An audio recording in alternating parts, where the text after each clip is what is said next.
पिछले 10 सालों में हमने कितनी सक्सेसफुल स्टार्टअप स्टोरीज के बारे में सुना और उनके फाउंडर्स को मल्टी बिलियनियर्स बनते हुए देखा। बट क्या ये इतना आसान है? Hi guys, welcome to learners lounge. आज के एपिसोड में हम एक बहुत ही फैसिनेटिंग बुक के बारे में डिस्कस करेंगे जिसका नाम है 0 to 1। This book was written by an iconic entrepreneur and billionaire Peter Thiel. अब इस बुक में पीटर थील ने स्टार्टअप्स को रन करने के सारे सीक्रेट्स को शेयर किया है। So if you are interested in businesses, startups and entrepreneurship, then this book is for you. If I say imagine a world 100 years from now, so what comes to your mind?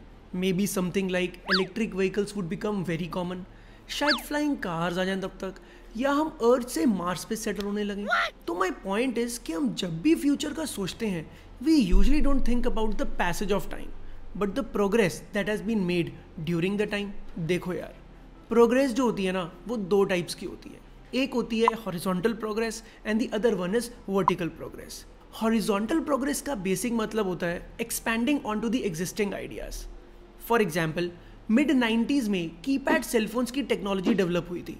Eight that point in time companies like Nokia, Sony Ericsson, BlackBerry, they started copying each others features और अपनी markets को across the world expand करने में लग गए थे।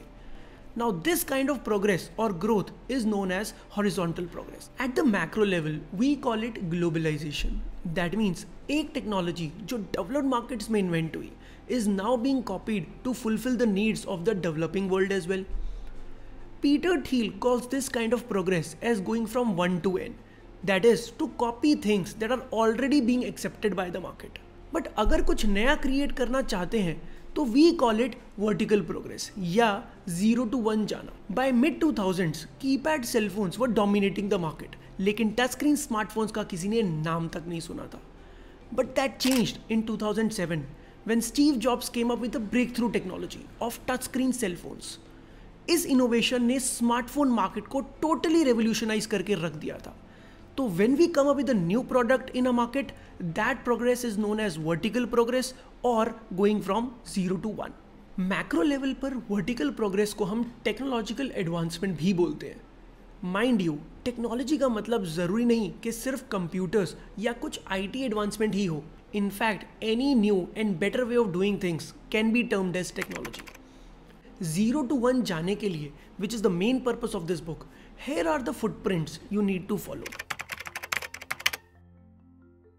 पिछले 10 सालों में हमने कितनी सक्सेसफुल स्टार्टअप स्टोरीज के बारे में सुना और उनके फाउंडर्स को मल्टी बिलियनियर्स बनते हुए देखा।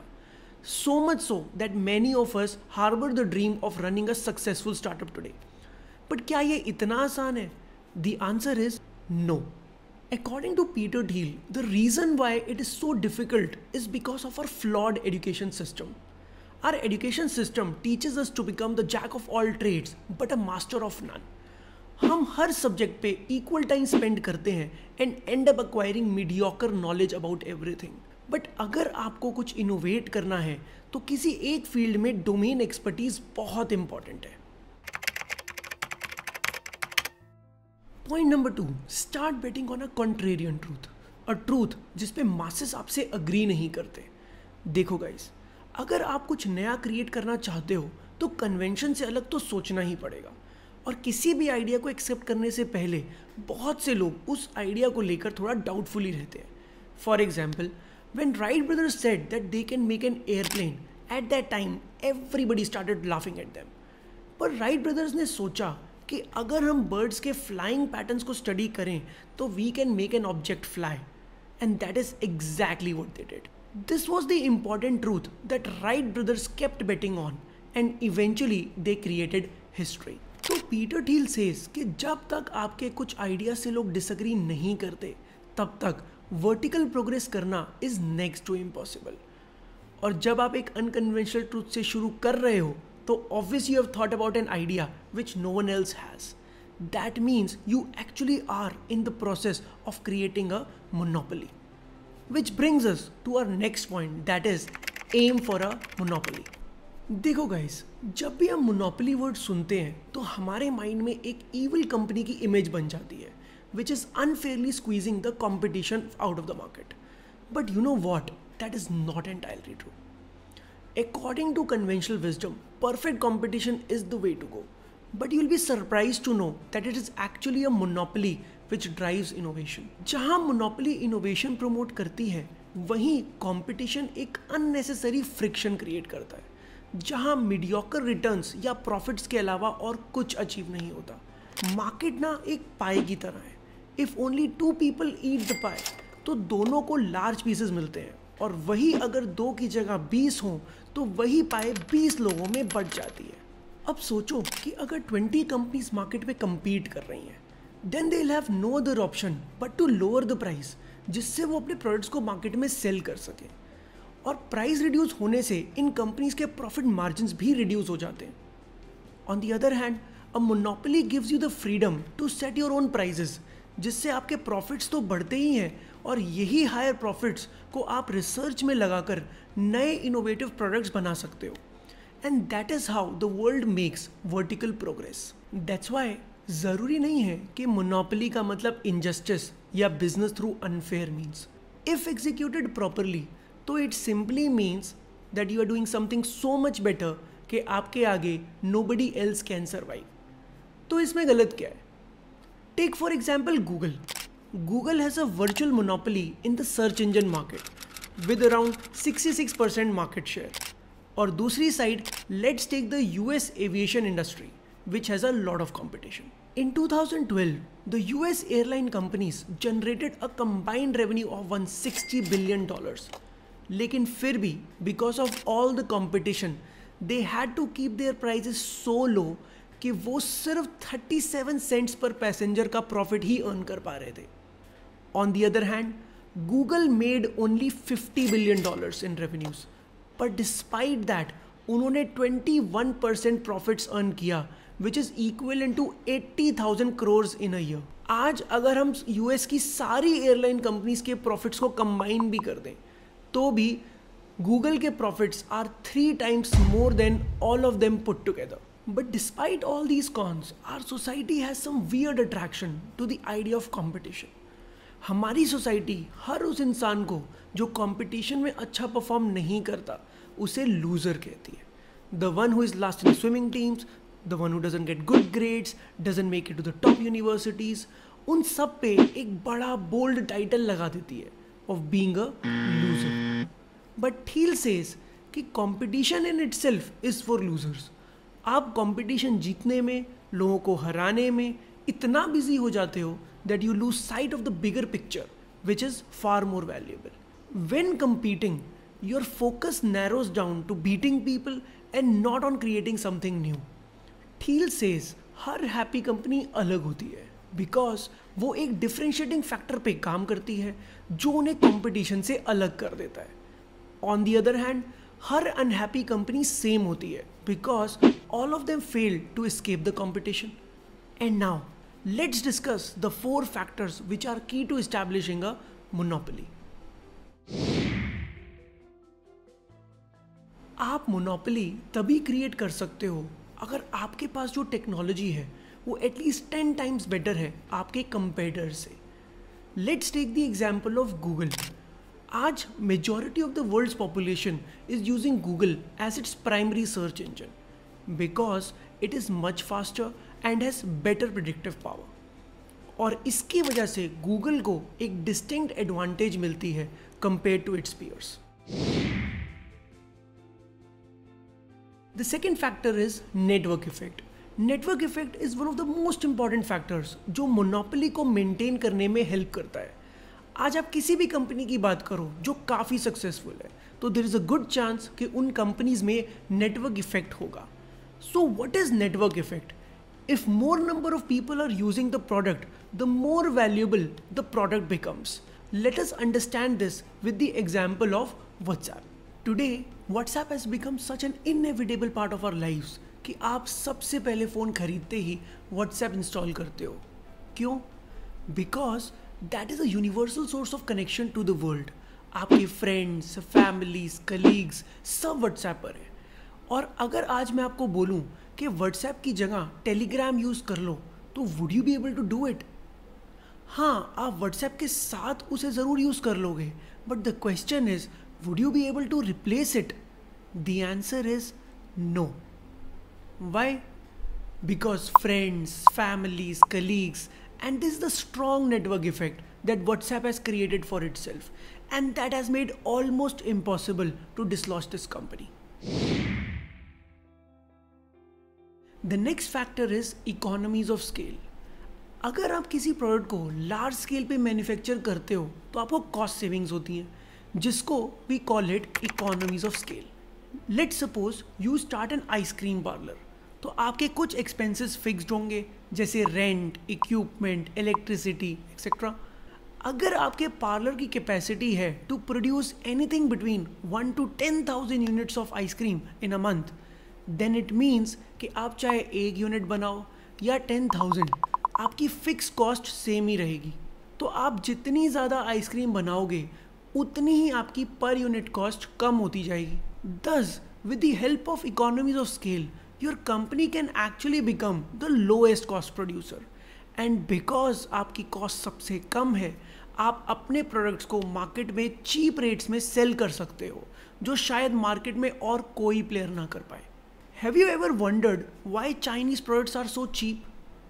The answer is economies of scale. China has become a very strong proponent of this principle. वो इतने मैसिव स्केल पे प्रोडक्शन करते हैं that today, due to their low cost production, Chinese companies are the market leader in almost all industries. The next factor is strong brands. अगर मैं आपको बोलूँ toothpaste, तो what is the first thing that comes to your mind? Colgate. If I say noodles, Maggi. If I say paint, Asian Paints. So why is it that we have such strong associations with these companies? क्योंकि इन companies ने अपनी brand image इतनी strong बनाई है हमारे minds में that whenever we hear a product, the company's name automatically comes to our mind. आज इन iconic brands ने काफ़ी बड़ा मार्केट शेयर कैप्चर किया हुआ है in their respective product categories. Thus, to build a monopoly, branding is extremely important. In today's world, the one thing that stops people from creating great companies is that they believe there is nothing left to create. सब कुछ discover हो चुका है and there are no more secrets left in the world. But this is neither true nor possible, which brings us to our next and one of the most crucial points, that is, find a secret. The world still has room for a lot of secrets which are yet to be told. Thiel agrees कि times are changing. We are no more in that age जहाँ हमें periodic table पर कोई element discover करना हो या map पर कोई जगह. लेकिन आज भी बहुत सारे spaces unexplored हैं, जैसे artificial intelligence, machine learning, space technologies, etc. If you don't chase a secret, तो आप सिर्फ horizontal progress ही कर पाओगे, and chances are that you are going to fade away with time as the competition increases. In the mid-90s, HP was at the top of its game. वो एक के बाद एक इनोवेटिव प्रोडक्ट्स मार्केट में launch कर रहे थे, जैसे printer, copiers, fax machines, all in one combos and what not. लेकिन 2000s में आते आते उन्होंने इनोवेट करना बंद कर दिया and as a result they lost half their market share. Similar things happened with Nokia, Kodak, BlackBerry and many more companies which failed to find the next big secret. Guys, अब तक हमने एक monopoly को create करने के सारे characteristics को understand किया और देखा कि how they are so successful in driving innovation और vertical progress. But we need to understand कि एक सक्सेसफुल स्टार्टअप को बनाने के लिए बहुत ही हार्डवर्क और पेशेंस की रिक्वायरमेंट है. पर वो कहते हैं ना कि even a journey of 1,000 miles start with the first step. तो अब मैं आपके साथ कुछ ऐसे पॉइंट्स डिस्कस करूंगा जो आपकी स्टार्टअप जर्नी में बहुत हेल्पफुल होंगे. The first point is follow a niche marketing strategy. जब ज़करबर्ग ने फेसबुक क्रिएट किया तो initially he focused on creating a platform for Harvard students only. धीरे धीरे Facebook started becoming famous in the university and everybody wanted to create an account and talk to their friends. जैसे ही Zuckerberg को Facebook की potential समझ आई, he decided to expand it all across the globe. In the same way, Amazon ने भी एक online book store से start किया और जैसे ही इनका ऑनलाइन प्लेटफॉर्म सक्सेसफुल हुआ, Amazon ने धीरे धीरे और प्रोडक्ट्स भी सेल करने स्टार्ट कर दिए। 20 years later, we know Amazon as an online store which sells almost everything from A to Z. Any product, anytime, any day, you name it and Amazon has it.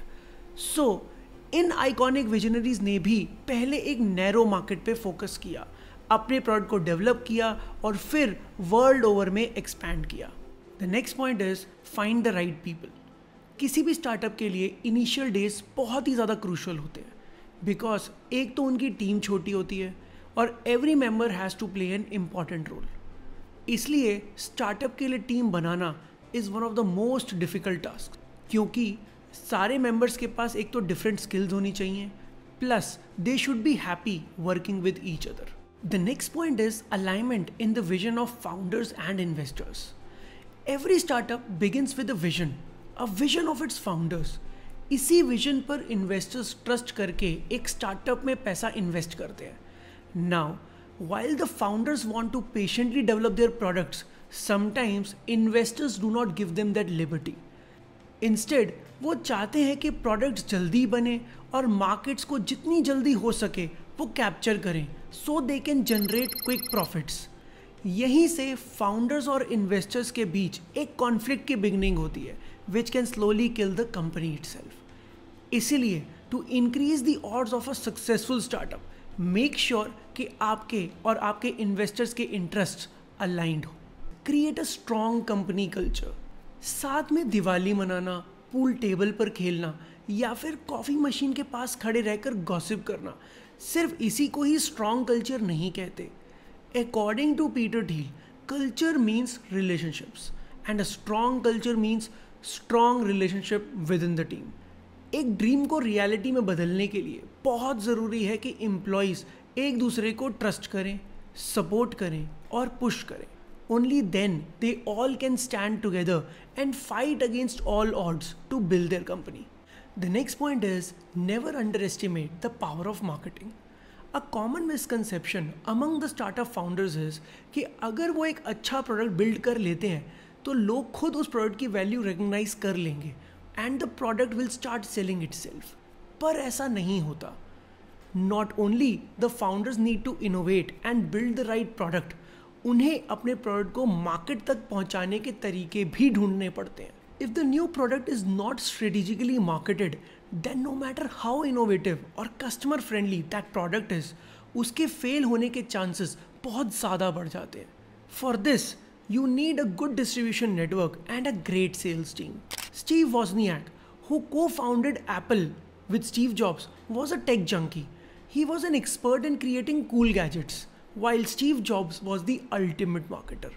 Steve Jobs को पता था कि अगर इन products को अच्छे से market नहीं किया गया तो people will not realize the value of these products that they are creating. Hence, Steve Jobs focused relentlessly on marketing his products well and eventually created one of the most valuable companies on the planet. So guys, make amazing products, build strong teams and create monopolies. And that's it for today. I'll see you in the next video with another blockbuster review. Till then, don't forget to like, share and subscribe to the channel.